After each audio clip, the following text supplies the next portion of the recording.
Good morning, Scottsville Baptist family. Good to see you this morning. Friday, the 17th of April, 2020, the day at which we should have all been going back to work, hopefully. Anyway, that is not to be. You'd have remembered that 2 weeks ago I said to you that our normality is gone. What we were used to, the way we lived our lives, had gone and had changed forever. What we were used to, our old normality, will never again be back. That which is our current normality today, living in lockdown circumstances, is going to change. And we're going to have to get used to a new normality in a couple of weeks, we hope, when we are able to get out and go back to normal lives. But the question then becomes, what will that new normality be? I don't know. And I don't think you know either. We're all going to have to figure this out together, helping one another. How long is that going to take? Who knows? And this may cause anxiousness. It may cause you concern. It may cause you to feel afraid and scared.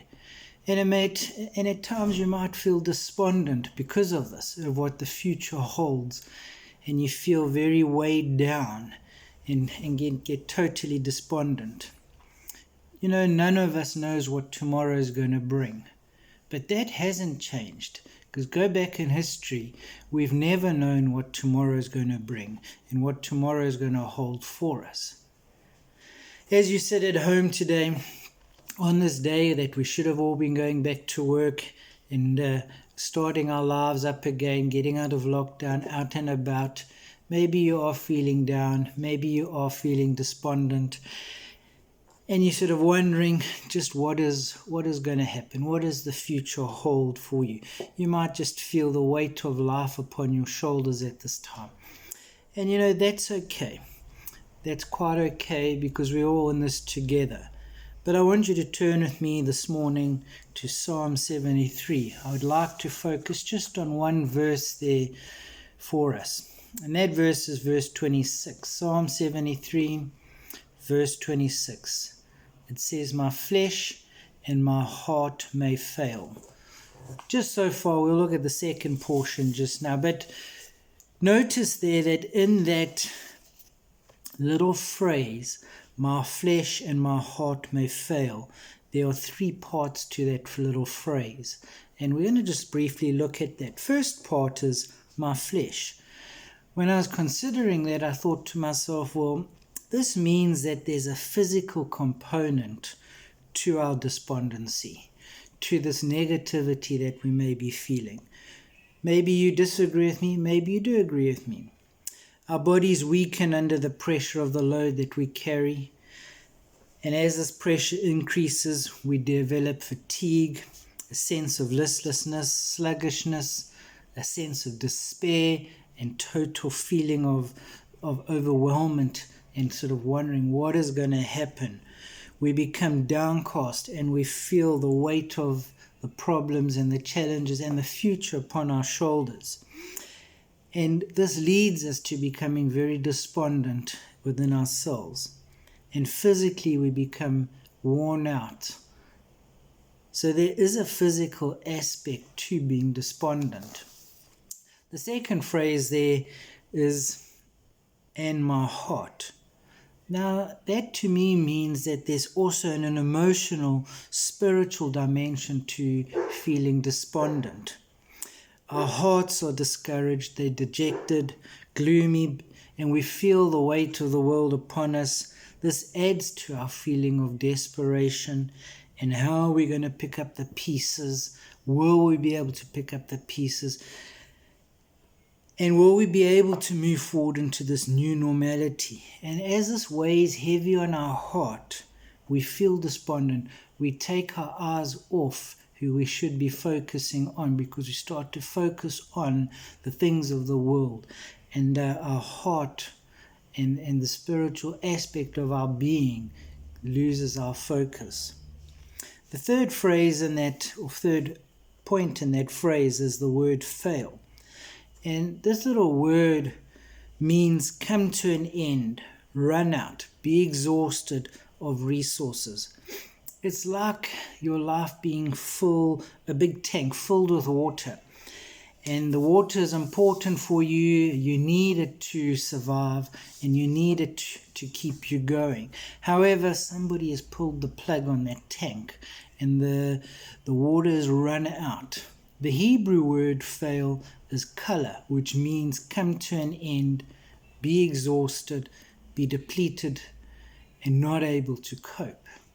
And maybe that's where you feel today when you look at what we've been through in the past month, past 6 weeks, totally despondent, thinking, what is going to happen in the future? What does tomorrow hold for us? What will our new normality be when we get out of this lockdown situation? Will we be able to go back and have our cappuccinos? Who knows? We don't know what that's going to hold. Maybe upon some of your shoulders is the weight of financial pressure. Will I actually be able to pay my rent? Will I be able to buy food for the family? Will I pay my bills, school fees, etc.? I know the matrics are weighing that. What's weighing heavy on them is the fact of, will they be able to finish matric? We don't know those answers. So let's have a look at the second part of verse 26 of Psalm 23. So the first part is, my flesh and my heart may fail, but God is the strength of my heart and my portion forever. Encouraging words at that point. And this gives us an answer as to how we're going to face the days going forward until we meet Jesus face to face. But God is the strength of my heart and my portion, and their lovely little word, forever. Such great encouraging words. We don't have to try to do this on our own, friend. It's not possible on our own strength. But we need to rely on God. He is our strength. Remember Psalm 121 verse 3, 121, but I'm going to read from verse 3. You know, God is our strength. And it says there, He will not let your foot slip. He who watches over you will not slumber. Indeed, He who watches over Israel will neither slumber nor sleep. The Lord watches over you. The Lord is your shade at your right hand. The sun will not harm you by day, nor the moon by night. The Lord will keep you from all harm. He will watch over your life. The Lord will watch over your coming and going, both now and forevermore.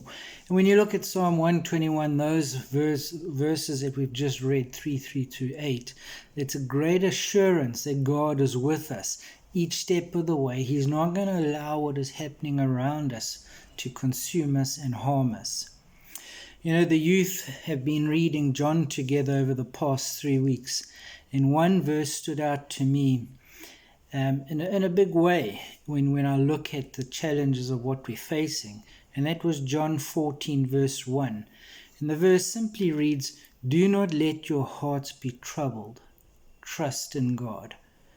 Trust in God. We are called, friends, to place our trust in God, not only today, but forever. Because in Matthew 28 says, Jesus says to us, He is with us always to the very end. Now, I don't know about you, but I get encouraged when I read verses like that yes, I might be feeling despondent. We may all be feeling despondent, not sure what tomorrow holds. But the one thing we are sure of is that we know who holds tomorrow. And the word is very clear to us that Jesus is with us, and it is in His strength that we will be able to get through this. Maybe you're feeling despondent, but friends, He is with us. He will not let harm come to us. He is our strength. Be encouraged, friends, because God is still on the throne. He is still in control, and He knows what He is doing. God bless you today and into the weekend.